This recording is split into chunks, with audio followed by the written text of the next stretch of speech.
ఈనాడు కుటుంబంలో ఉన్న వాళ్ళందరూ మోషేలు కావాలి, దానియేలు కావాలి, యెహోషువాలు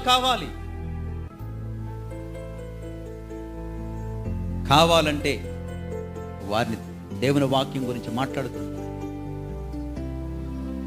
ఎస్తేరులు కావాలి, రూతులు కావాలి, ద్వారకాలు కావాలి, ప్రవక్తలైన అన్నాలు కావాలి. ఈనాడు ఎవరిని ఇవ్వగలుగుతుంది చెప్పండి ఒకసారి. ఏనాడైనా నా కొడుకు యోబులాగా ఉండాలని, ఏనాడైనా నా కొడుకు దానియేలులాగా ఉండాలని, నా కూతురు ఎస్తేరులాగా ఉండాలని నువ్వు తలంచావా ఏనాడైనా?